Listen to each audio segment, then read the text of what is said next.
Mnandi, tutoke kwenye masuala yote hayo. Juzi tuliona Baraza la Michezo Tanzania BMT ilitoa tamko kwa viongozi na wanachama wa Simba, aswa ilielekeza kwa viongozi kwenda kwenye mchakato wa katiba mpya ianze haraka zaidi ili muweze kupata viongozi stahiki ndani ya timu, japokuwa mna viongozi ambao wanafanya kazi kwa kulingana na busara na matakwa ambayo ya klabu mmejiwekea. Tuanze kuzungumzia mchakato wa katiba baada ya Baraza la Michezo kutoa mwelekezo kwa klabu ya Simba. Mchakato ufanyike haraka kama mwanachama na mpenzi wa klabu ya soka ya Simba. Hii ni neema kwenu? Ndio kitu ambacho tulikuwa tunakihitaji. Kwanza mimi ukinifuatilia press zangu zote, interview zangu zote za kumpiga Murtaza Mangungu, sikuwa na maana nyingine, sio kwa sababu tupate matokeo. Mangungu alikuwa anapigwa kwenye fezi moja kubwa. Kwa nini ulituambia utaenda kutekeleza yale tulioahidiana kwenye kampeni zako na umeshindwa? Kwa sababu tulichompa kazi sisi ni kwenda kuisaidia hii katiba irudi upande wetu, kwa sababu hii katiba ilikuwa sio ya upande wetu. Mwenyekiti wa klabu anachaguliwa na wanachama, wajumbe wa klabu wanachaguliwa na wanachama, lakini kwenye ile bodi hawana kazi. Sio, umeelewa kwa makini? Sasa kama wenye klabu hamna kazi, mpangaji ndio mwenye kazi, kuna nini? Kuna umuhimu gani kwenda kufanya chaguzi? Kuna umuhimu gani wa kupiga kampeni? Si bora watu wakae nyumbani tu mteuane? Kwa sababu hii katiba ilikuwa na favor upande wa tajiri. Yeye ndio mwenye mamlaka kuitisha mkutano. Sawa, yeye ndio mwenye mamlaka kuitisha mkutano, yeye ndio mwenye mamlaka ya kuamua jambo lolote. Sawa, yeye ndio final say. Na kati sisi klabu ni ya wanachama. Klabu sio mali ya mtu. Sisi tumewachagua wao kafanye kazi inayohusiana na wanachama. Sasa wanachama tunaanza kuwapiga vita viongozi wetu kwa sababu wengi wao tulikuwa tutambui katiba ikoje. Lakini kwa mimi binafsi tawi langu wakati nafunguliwa katiba nimekuja kuipata baada ya tawi kufunguliwa. Sawa, wakati rasimu ya katiba inapitishwa 2017 sisi ndio tulikuwa kwenye mchakato wa kuomba kadi za wanachama kwa sababu sijawa bado mwanachama. Sawa, nimekuja kuwa mwanachama baada ya rasimu katiba kufanyaje? Kupita. Napata kadi 2018, naenda kwenye uchaguzi wangu wa kwanza. Baada ya pale ndo napata rasimu ya katiba, inafika tawini kwangu kiangalia katiba. Mbona inamwangukia tajiri na watu wake na kuaje na katika klabu ni ya kwetu? Ndipo tulivyoanza kupambana sasa kuhakikisha kwamba hii katiba inarudishwa upande wetu. Swadi Mkwabe ambaye alikuwa madarakani kipindi hicho alishindwa na ndio maana akakaa pembeni kama unakumbuka. Alishindwa kufungua milango ile katiba kuirudisha upande wetu kwa sababu tayari yuko ndani na kashakubali kuchaguliwa. Leo akitoka akipinga katiba watu watamuuliza ukuisoma kabla unaenda kwenye uchaguzi kwa sababu ilipita 2017.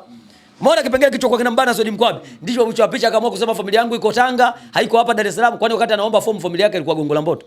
Maana yake ilikuwa huko Tanga. Alitafuta mwarobaini wa kutoka ili mradi afanyaje? Akae pembeni, amekwepa ile katiba. Ili aje mwingine. Maana yake akija mwingine sikaikuta itakuwa rahisi kufanyaje? Kwenda kuibadilisha. Lakini Mangungu alivyochukua ile nafasi, sababu aligombea ile Juma Mkamia, alivyochukua ile nafasi ameshindwa kwenda kulifanya lile kutokana kulikuwa na nguvu kubwa upande wa tajiri. Si umeelewa kwa makini? Alipambana kulikweli, lakini kwa wakati kwa haraka kuirudisha imekuwa ngumu, na ndo tajiri alipoanza kupunguza kasi. Alipoona wanavutana akapunguza kasi kama alikuwa naye zamani. Sababu sisi tulikuwa na uhakika tu kila game sisi tunapiga tu, yani hatuna shida, lakini akaanza kupunguza kasi. Yeye aonekana hakuna shida upande wake, shida ionekana kwa huyo kiongozi mpya alioingia, kwa sababu si ameenda kupingana na kile anachokihitaji yeye. Kama anaenda kupingana na kile anachohitaji yeye, kinaenda kutokea nini? Mwisho wa siku tunaanza kushangaa, tunafungwa, tunakosa ubingwa, tunakosa. Maana mpaka anasema hii miaka 6 iliyobaki narudi huku, na kweli washachukua miaka mingapi? Si bado mwaka mmoja tu ile kauli ya Manara itimie, si washachukua mitano tayari? Si bado mwaka mmoja? Sasa wakichukua mmoja inakuwaje? Si tayari kauli ya Manara inatimia miaka 6 mfululizo? Sasa hii kwetu hatutokubali. Msimu yani iwe mvua iwe jua, Simba tunaenda kuwa mabingwa.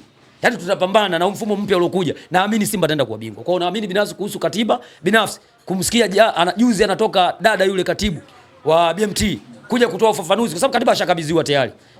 Viongozi wa Simba. Wao sasa kwenye utekelezaji sasa ndio kwenye shida. Bado wanavutana ndani. Muona ile anateua bodi. Mwenyekiti wa bodi ya kurugenzi anatoka anasema mkutano batili. Ni kweli. Mkutano mimi kwangu naweza nikasema hata mimi nibatili kwa sababu katiba inamuongoza mwenyekiti na wajumbe wake kuteua bodi ya wadhamini. Lakini bodi hiyo ya wadhamini ikishateuliwa inatakiwa ikapitishwe na wanachama. Sio, umeelewa kwa makini? Iteuliwe bodi. Sawa, ikishateuliwa inatakiwa ikapitishwe na wanachama. Lakini Murtaza Mangungu anachokifikiria yeye nikiteua bodi, sawa, nikienda kuita wanachama tukapitisha katiba na wao kwa sababu tayari hawana imani na mimi, inawezekana kaenda tofauti. Kwa hiyo anataka kutumia njia ya shortcut ambaye sio sahihi. Nia yake ni nzuri, lakini anataka kutumia shortcut ambaye sio taratibu wa katiba. Sio, umeelewa hapo blaza? Ndio maana watu wengi walipiga miruzi siku ile. Wengi waliwaka kwenye ile issue. Alafu kuna watu wameteuliwa kwenye ile bodi ya wadhamini ambaye sisi ni maadui zetu, watu wataki, na mimi ni miongoni mwao. Kama kina nani? Wewe unamjua ambaye yeye ndo katuharibia katiba, ambaye yeye ndo alilisi mikoba ya Evans Aveva. Sawa? Alilisi mikoba ya Evans Aveva, mwenyekiti wa klabu, wakati amepelekwa kwenye kanzia zile za masuala si ya kutakatisha hela si na nini, yeye na mwenzake Geoffrey Nyange Kaburu, kama unakumbuka kipindi cha John. Mwenyekiti alikaimu yeye nafasi kwa sababu alikuwa mjumbe. Yeye ndo alikaimu nafasi ya mwenyekiti, lakini pia Idi Kajuna ambaye namtaja sasa hivi ambaye kashatangulia mbele ya haki. Yeye alikaimu nafasi ya Geoffrey Nyange Kaburu, makamu mwenyekiti. Na ndio yeye alikuja kutufungulia tawi hapa. Ndio wao walisimamia ile katiba mpaka tunaenda kuifanyaje? Inaenda kupita. Kama unakumbuka mpaka tunaenda kwenye uchaguzi ule wa 2018. Sawa? Kwa hiyo binafsi aliona hii katiba kwamba haifevi Simba, lakini yeye atakuwa pambane na ile katiba ihakikishe inarudi upande wa Simba. Alishindwa. Na kwenye ule uchaguzi yeye kuchukua fomu, alikaa pembeni, anajua kabisa mimi nitarudi upande huu wa pili, nitanemeka. Mwisho wa siku karudi kule, wakatofautiana na tajiri na sisi tukapushi kwa sababu tukaona maendeleo ya klabu ni mabaya. Atakuwa akajiuzuru. Baada ya kujiuzuru akamwomba tajiri arudi kwenye nafasi yake. Sawa, wakati utaratibu haiko hivyo. Wewe kama umeona kwenye nafasi una Simba wamekukataa, kaa pembeni. Tajiri yeye atajua ni nani atamweka hapo. Wewe unaweza kumuomba tajiri na kuomba urudi hapa, sio kweli. Hauna ushauri wa kumuomba. Yeye alokuweka hapo kama wewe watu wamekuona utoshi. Kaa pembeni, yeye atajua ni nani amweke pale. Akae mwenyewe au amtafute mtu mwingine. Lakini alimuomba tajiri na tajiri alikubali, akarudi kwenye ile nafasi. Aliporudi kwenye nafasi usiku ule akamteua try again, baada kutoka kwenye mwenyekiti wa bodi akamrudisha chini kuwa mjumbe wa bodi. Yaani katoka kwenye cheo kikubwa akamrudisha kwenye ujumbe. Kwa sababu si bado mtu wake, lazima endelee kushirikiana nayo kwa sababu yeye ndo kampambania mpaka anaingia Simba. Hawezi kumtupa. Si umeelewa kwa makini? Hata ungekuwa wewe kumtupa mdau wako kirahisi rahisi. Lazima bado mtafutie chance ya kuwepo. Baada ya kuwepo pale bado wana Simba wakawa wanampigia kelele. Hatoshi huyu. Akaja akampiga chini. Kama unakumbuka, kampiga chini ndo kamteua nani? Crescens Magoli. Kwenye hiyo nafasi ya mwenyekiti ambaye alikuwepo. Try again kipindi hicho ambaye kwa kukaimu ile nafasi na walisimamia ile katiba mpaka inaenda kupita. Usimenelewa kwa makini. Afu yule kateuliwa kwenye nini? Kwenye hili baraza la wadhamini ambaye hili linaenda kusimamia mchakato mzima wa kibiashara. Na ndio maana nitakuwa lipewe baraka na wanachama. Ya lile baraza la wadhamini la kwanza lipo unajua. Lakini Juma Kapuya, mheshimiwa, lile lipo. Halitakiwi lile sasa. Linatakiwa baraza jipya ambaye hili linaendana na hii katiba. Sawa? Na kanuni zake na vipengele vyake vyote. Likateuliwe hili lakini likapitishwa na wanachama kwenye mkutano mkuu. Sio wa dharura. Sio, umenielewa? Kwenye mkutano mkuu wanachama walizie, wapitishe. Hawa bwana tumewapa baraka, wakasimamia mchakato wa mabadiliko, hisa zikagawike, watajiri waingie, maisha ya Simba fanyaje? Yaendelee. Kwa hiyo watakuwa na phase hizi mbili. Phase ya kwanza kwenda kusimamia mchakato wa hisa, lakini phase ya pili kwenda kulinda rasilimali za klabu kama linavyofanya lile baraza la zamani. Hizo kazi mbili watakuwa wafanya kwa wakati huu mmoja. Kwa hiyo maana atakuwa watu wawekwe pale waliokuwa shupavu, wawekwe pale ambao wana mahaba kweli ya klabu. Kwa sababu kama Trayo aliweza kuikubali katiba hii ipite ambayo sio rasmi ya 2018 ambayo imepitishwa 2017 na akakubali tuende kwenye mchakato, na mpaka leo mchakato umekwama kwa sababu katiba haifevi Simba, sababu lazima katiba iwe inaoana pande zote mbili ndio katiba ifanyaje ipite. Na ndio maana hata wale FCC walishindwa kupitisha mchakato kwa sababu unaonekana unabeba upande mmoja. Yaani sisi tuna 51 lakini kimvuli. Yule mwenye 49 anaonekana na 55. Sio 51, 55. Alafu sisi tuna 45. Sasa unategemea nini hapa? Na ndio maana akamwambia FCC rudini mkakae chini, mchakato mkaanze upya. Lakini akawa anatoka tajiri kama unakumbuka. Anasema FCC walikuwa wanakwamisha kama unakumbuka. Alishakuongea hiyo kauli. FCC wakatoka akasema sisi hatujakwamisha, tulichowaambia Simba wakafuate 1 2 3. Hivyo vitu vipo kama unafuatilia. Maana yake kwamba tajiri yeye alikuwa analazimisha katiba ibaki ile ile, iende ambapo anavyotaka yeye. Hata kadi za wanachama ukiangalia katiba ile ilikuwa zikitoka, mchakato wa hisa ukianza, kadi zikitoka, lazima yeye asaini. Sasa tajiri anaendaje kusaini kadi za wanachama? Yaani umekuja kuweka Simba hela lakini unataka wanachama wakisajiliwa na wewe ukasaini. Wapi na wapi? Sio, ni kitu ambacho kiwezekani. Maana ukienda kusaini na wewe unahusika kwenye ile klabu. Sawa, yeye ni mwanachama tukatai. Mshabiki ni mwanachama wa klabu, lakini ameenda kwenye phase ya kuwa mwekezaji. Yaani mwanachama wako unaweka pembeni, unadili kwenye dili ambayo umeingia nalo. Ukiwa kama mwanachama utaenda sasa. Na wewe kama mwanachama, kadi si unayo? Kadi yako wewe maana yake itasainiwa na viongozi wa wanachama, sio upande wako. Si umeelewa? Yeye ni mwanachama lakini unashangaa yeye pia asaini hiyo kadi. Yeye mwenyewe ni mwanachama lakini kadi hiyo saini yake iwepo. Wewe ushaikuona mimi niwe na saini yangu kwenye kadi?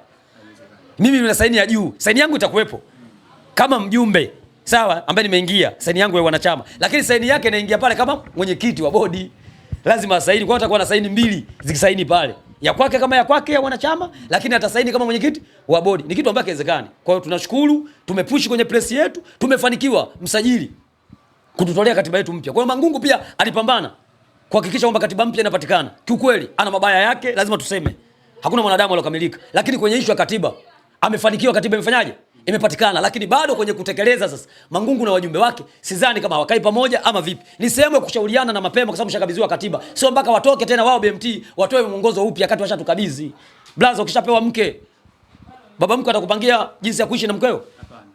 Eti ukishaozeshwa pale atatoa rai zake, sawa, risala zake kwamba mwanangu nikumelelea vizuri, nimekukabidhi. Huyu ni jukumu lako, kashajivua tena yeye kwenye malezi na kila kitu. Hata Mwenyezi Mungu atakuwa anakuangalia wewe, sio babake alomleta duniani, kwa sababu kashakukabidhi. Huyu ni mali yako. Kama alikuwa sio mpenda dini, wewe sasa utakuwa kambadilisha aje kwenye mfumo wa dini. Kama alikuwa mtu wa dini, wewe sio mtu wa dini, maana atakuwa uendeleze kwenye dini yake, sawa? Muwe kwenye mwongozo uliokuwa sahihi wa kimaisha. Lakini usisubiri tena wako wakupangie bwana huyo alagi dagao atakuwa ala nyama. Hicho kitu hakipo kwenye ndoa. Hiyo ni maamuzi yako. Kama alikuwa anakula nyama kwa babake, kwangu mimi atakula dagaa na mlenda. Ndio maisha yangu, si mke wangu. Sasa Mangungu kakabidhiwa ile katiba, akalifanya hilo, kashindwa kwa wakati, akaleta ile kujuana. Si umeelewa? Umekabidhiwa katiba, unaofia nini? Na ndio maana aliitisha ule mkutano ule, kwa sababu ile ilikuwa siku ya dua. Siku ile tarehe moja ilikuwa siku ya dua kule Bunju, haukuwa mkutano. Mimi mwenyewe mwanachama sina taarifa kama kuna mkutano wa dharura. Maana mkutano wa dharura lazima taarifa zingefika kwenye matawi. Mimi hapa tawini kwetu hakuna taarifa iliyofika. Kwa hiyo manake yeye aliamua kuchagua baadhi ya watu kwenda kulifanya lile. Kwa hiyo kosa lake ni dogo tu, kwamba yeye atakuwa ateue baraza la wadhamini yeye na wajumbe wake. Swala la kupitisha, aitishe mkutano rasmi. Hakuna atakayepinga, hakuna sotaka maendeleo. Kila mwana Simba anataka maendeleo, na kila mwana Simba alokuwa na kadi ya wanachama anajua dhamana yake ya wanachama ni kuhakikisha klabu inasonga mbele. Mshabiki anatusikiliza sisi. Sasa tukaenda kuchagua kiongozi mbovu kwenye mkutano, mshabiki anaweza kumkataa? Yeye anamchagua yule. Sisi ndio tunamchagua, na sisi tunaweza tukampinga na tukamuondoa. Sisi tulikata wajumbe 8 kwenye mkutano 2018. Wanane ambao walikuwa utawala kina Vefa, wote tukawafeka. Hamrudi. Haijalishi ulikuwa na ubora wa namna gani. Ukiwa kwenye tundu bovu na wewe ni mbovu, wote tukafyeka. Kwa hiyo ninachokiamini mimi, katiba tayari, katibu wa BMT ametoka tena hadharani baada ya kukabidhiwa, ametoa tena mwongozo mwingine. Yaani mke umepewa, lakini bado unapewa na saa nyingine akiwa kwako. Yaani jinsi gani umtumie? Maana hii kwetu ni aibu. Si umeelewa? Hii ni aibu. Yaani tushakabidhiwa, bado tunapewa na saa nyingine jinsi ya kumtumia mke wetu. Yaani wewe mke unayo, unashindwaje kutamba naye? Kwa hiyo sasa Mangungu kashapewa tena makali yeye na wajumbe wake. Wakae chini sasa hivi, wateue baraza vizuri. Wasiteue kwa miemko. Sababu kama tunayageni, mimi binafsi sina imani naye. Huo ni ukweli. Yaani hanishawishi kwenye uongozi Simba. Yeye atulie tu. Kikao alichokipata kinatosha, na hicho kifanya ndani ya Simba tumepata mafanikio ya miaka 4, baki tubaki inatosha, kwa sababu ni utawala ambaye yeye yupo. Yeye saizi atuache. Liteuliwe baraza la watu tofauti kabisa, ambao wenye uweledi na klabu yetu, wakasimamia hii katiba, wakasimamia vizuri huu mchakato, tuhakikishe tunafika nchi hadi, kwa sababu tunayageni huyu alikuwepo kwenye hii katiba ambaye imetufelisha. Leo ukimpa hiyo zamana, bado tutarudi kule kule. Ataenda kutusaidia nini? Kama alifavor hii katiba, imfavor upande wa tajiri, isifavor wanachama. Leo mrudishe kwenye katiba hii mpya ambaye miongozo sahihi, akirudi yeye bado atapindisha. Hataweza kunyoosha. Kwa hiyo tunamuomba Murtaza Mangungu na wajumbe wako, angalieni mara 2 mara 3, teueni baraza lenye tija ambaye litasaidia Simba kwenda nchi ya ahadi. Sasa hivi katiba inawatambua wawekezaji, sio mwekezaji. Kwa hiyo mtambue hilo, ni wawekezaji. Maana yake kuna neno wingi, hakuna umoja hapo. Hapo kuna nini? Kuna wingi. Na wingi hauanzii mtu mmoja, wingi ni kuanzia wawili kwenda mbele. Yaani ukiona wawili kwenda mbele, huo ni wingi. Hakuna mamoja hapo. Kwa hiyo naomba viongozi wangu, mkae chini. Mlitazame hilo jambo. Mlitazame hilo baraza ambalo mmeliteua. Hapo kuna watu hawastahili kuwepo kwenye baraza hilo. Weka pembeni kabisa na Simba Sports. Hao ni maadui kabisa wa Simba. Weka pembeni, teua watu wenye ushupavu, wenye tija na wenye maono na machungu na Simba. Kuna watu wamekuja hapo kwa maslahi yao ndani ya Simba. Hawana machungu na Simba. Tunataka Simba isonge mbele. Yaani tunataka Simba iwe kubwa kuliko National ya hali, ambao wao ni mabingwa wa kihistoria wa kombe la Champions League, ambao wamechukua mahala 12. Sasa tunataka kwenda kuvunja ile ngome yao, sisi tuwe juu yao. Tunakuaje juu bila kuwa na miongozo iliyokuwa sahihi? Kwa hiyo Murtaza Mangungu, katibu wa BMT, ashatoa mwongozo kwa mara nyingine. Mke kashakupa, lakini bado anakuongoza tena jinsi ya kumtumia mke wetu. Mapema maliza hiyo shughuli, kuhakikisha wawekezaji sasa hivi fungua milango. Waje hata ukija 50. Pokea, sio nataka hela. Sasa mnani tuambie sasa kwenye mchezo husika. Mchezo umetamatika. Matokeo yamekuwa upande wenu. Mnalizungumziaje nyinyi kama wana Simba? Matokeo lazima awe upande wetu, kwa sababu tumesajili wachezaji. Hatujaokota wachezaji. Kwa hiyo tofautisha na timu inayokota na timu ambayo inasajili. Sisi tumesajili. Pamoja kwenye usajili ni kamali. Wapo watakuja wataingia kwenye mfumo, wapo watakuja pia watakataa kwenye mfumo. Sio wachezaji tu wa kigeni, hata wa ndani. Wapo ambao wamekuja sasa hizi hatuko nao. Wamepelekwa kwa mkopo, wengine wameachwa na wamekuja msimu uliopita. Kwa hiyo unaona kabisa kwamba usajili ni kamali. Kwa hiyo ninachokiamini mimi binafsi, viongozi wa Simba mpambane kuhakikisha kwamba timu yetu inapata matokeo. Away inapata matokeo home. Hata kama tutacheza baharini. Yaani mhakikishe Simba inafanyaje? Inashinda. Na inashindaje? Haishindi kwa maneno tu. Inashinda kwa vitendo, kwa sababu wenzetu tunajua mbinu zao wanazozitumia kwenda kupata matokeo. Kama walikubali mchezo wao wa kwanza unachezwa Ruangwa, wenyewe wako kwenye bonanza, sije kuona toka nazaliwa. Tukio hilo niliona pale KMC. Yaani timu first match yao ya kwanza ya msimu inafunguliwa, hawapo. Wapo kwenye bonanza wanacheza singeli. Maana tayari wana uhakika kupata matokeo. Wewe uliona viongozi wa Simba waliandaa bonanza? Maana walikuwepo kwenye mchezo husika kule Bukoba, lakini wenzetu walijazana pale. Sawa? Walifungiwa flat screen kama timu inacheza mechi ya kimataifa ambayo imefungiwa mashabiki. Ambayo ndio mifumo ile huwa tunafanya. Au timu inacheza away, sisi tuko nyumbani tunafunga flat screen kwenye kiwanja chochote, tunaangalia kwa pamoja. Wakati timu inacheza Ruangwa, lakini wahuni wako wapi? Wako KMC, wanacheza singeli. Maana yake wana uhakika kwamba kule wafanyaje? Washashinda. Sio, umeelewa brother? Sasa sisi kwa sababu hatushindi kimifumo hiyo. Sisi tunashinda kwa timu yetu inapambana kwa jasho na damu uwanjani. Hata mechi tunazocheza hizi tatu, ukiziangalia Simba jinsi inavyocheza inapambana. Sababu Kagera hajawahi kuwa timu ya X kwetu. Tunafahamu. Kagera hajawahi kuwa timu rais kwetu toka miaka hiyo, na imerudi na moto. Tumewafunga lakini kwa shida, sio kama tumewafunga walilala walikuwa wanasubiri kufunga. Uliona jinsi walivyokuwa wanatupusha. Lakini wenzetu walicheza na nani hapa? Na Coast juzi. Coast hadi half time hata shuti moja hajapiga. Yaani kakaa nyumbani tunasubiri kuchinjwa. Sasa hiyo unasema mechi. Kwa kwenye michezo miwili yote nyuma mwiko waliocheza mmoja kashinda goli 6, goli 7. Akaruhusu goli 2. Ni udhaifu tu wa golikipa wao msimu huu. Hawezi kwenda kula golikipa bora. Maana ndio golikipa ambaye atafungwa magoli mengi mwako kuliko golikipa yoyote. Sawa? Kwa sababu mechi zao zote hizi mbili ni nyepesi. Ama ameshinda goli 7. Ukiangalia mechi zetu zote mbili tulizoshinda, goli 4. Ni mechi ngumu. Sio mechi nyepesi hata kidogo. Ni mechi ngumu. Kwa hiyo naamini viongozi wangu tupambane na mashabiki na wanachama, tuachane na kelele za kupigiana shana shoti, siji fulani ndio bora, fulani sio bora. Wote ndani ya Simba wanaisaidia Simba, wote kwetu ni bora. Tuwasupport, tuhakikishe Simba inafanyaje? Inasonga mbele. Hicho ndio kitu cha msingi. Wewe una uchuki na mimi, nipigie simu. Mnandie, kwa nini Jeruti kakupa kazi? Mimi na wewe tutaongea. Sawa? Face to face tuongea mimi na wewe. Lakini usitaki kwenye vyombo vya habari kila mmoja akujue unajua kuongea. Sawa? Watu walisema pale kwenye press yao. Oh, watu walikuwa wanasema Mangungu apepewe. Hata na sisi Mo apepewe. Mwisho wa siku ndani sento. Ile ilete maana. Ukisema Mo apepewe, kwani Mo ni tajiri wa timu gani? Mwenyekiti wa Mangungu kasema apepewe. Mwenyekiti ni kiongozi wa timu gani? Au yule mwenyekiti wa Simbilisi? Tuache utashi wa kijinga. Hao wote ni wetu. Tunao na wanasupport timu. Tuendelee kupambana nao. Pale tukiona kuna madhaifu tunawasema. Ili watambue kwamba hapa wanakokwenda sio sahihi, tunataka hivi. Hii Simba sasa tumenyooka unajua. Lakini kuna mtu anataka kuleta mahaba ambaye hayana tija. Nani anakuambia Mo Dewji ampendi? Mangapi aliyofanya Mo Dewji kwenye Simba yetu? Nani hajui? Eti kila mtu anajua. Lakini kwenye madhaifu yake sisi tulienda tulisema kwamba tajiri hapa sipo. Sawa? Sisi hatukwenda kutukana watu, mtu kaenda bala na mtukana Jeruti. Wewe una maana gani? Wewe uitaki mema klabu na uitaki mema huyo lazima umheshimu. Alafu mtu anaenda kusema nadai X Factor hata jezi hana mpya. Hajawahi kununua ile ya 5 tu, hajanunua. Sio ile mchuzi kati ya X Factor, ile tu ya kama hii. Ambaye nimenunua mimi, hajanunua. Kakaa kwenye press pale. Tapeli huyu. Atudishie hela zetu. Umenunua hiyo hela ya X Factor? Tumetoa hiyo hela ya kununua jezi ya X Factor, umetoa? Mwenyewe katoa idadi ya jezi pisi 100,000. Pisi zilizouzika hata 20,000 hazijafika. Na wale walikuwa pale hawajanunua lakini hazijafika hata 20,000. Leo unadai mchezaji. Alafu huyo kumuona muongo. Tumalize pisi 100,000 tumezigombania zimeisha. Mchezaji yuko wapi? Mbona tumemaliza jezi? Si ndio malizia? Unamhukumu mtu jezi hujamaliza? Hata ingebaki moja, malizia afu dai. Una haki ya kudai. Hujanunua jezi hata pisi 20,000, eti unadai unataka mchezaji. Wewe unajitambua? Tuache ujuaji. Naamini wale wote waliowekwa ndani wale. Hakuna hata mmoja atarudia kuitisha press. Tupambanie Simba. Nisikilize, wale walioitisha press wale. Alafu akachukuliwa kama ndege. Wale unajua wamenyakuliwa. Tofauti na sisi. Sisi tuliitwa, tukapigiwa simu tukaenda. Kwa sababu sisi tulikuwa tunatakia mema Simba. Ila kwa sababu tumegusa sehemu yenye moto, watu wameumia. Sisi tuliitwa tukafanya mahojiano, tukaelewesha nini tunakihitaji Simba, kitu kimetusababisha. Tumesema na tumewekewa tarehe pale tumehudhuria miezi 6. Yaani hutaki kutoka nje ya Dar es Salaam zaidi ya mwezi. Yaani maana yake wiki ya kwanza ya pili ndani unakuja tena kulipoti. Sawa? Sasa hao wamechukuliwa majumbani kwa sababu hao wameenda kukataa maendeleo. Sawa? Na mimi nitaka wakae ndani hata siku 5. Ili wajifunze. Ile kwanza sijui nani kakubali kuwatoa kirahisi rahisi. Hawa ilikuwa siku 5 ndani. Mbona wale tuwakamata kwenye uuzaji wa jezi fake huko, mbona hawajatoka mpaka leo? Tunapigiwa simu kwenye hivyo vituo. Bwana watu wenu kaambia weka ndani, tulia. Hawa wataki kutoka hujumu uchumia. Mpaka tutakapoamua hao ndio watakuja kutoka. Yaani mpaka tujue yule gwiji wao wa kuuza jezi anawapa wao mzigo kusupply mikoani, kwa sababu wale sio mbaya wanaleta mzigo kutoka nje. Kuna mwamba ambaye anatoka nje analeta ule mzigo hapa. Huyo sasa ndio tunamtafuta sasa hizi.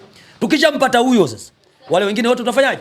Tutawaachia. Hatuwezi kukuachia kati sisi shina hatujalipata. Yaani kwenye kiazi umekipata kile cha kwenye matawi, kwenye shina hujakipata, unasema kwamba hapa tayari nakata majani naacha shina. Yaani mpaka nikipata kiazi cha mwisho. Tukikipata kiazi cha mwisho sasa, wale tunawaachia. Bwana mimi nani bwana, nikushukuru sana, siku njema. Asante sana.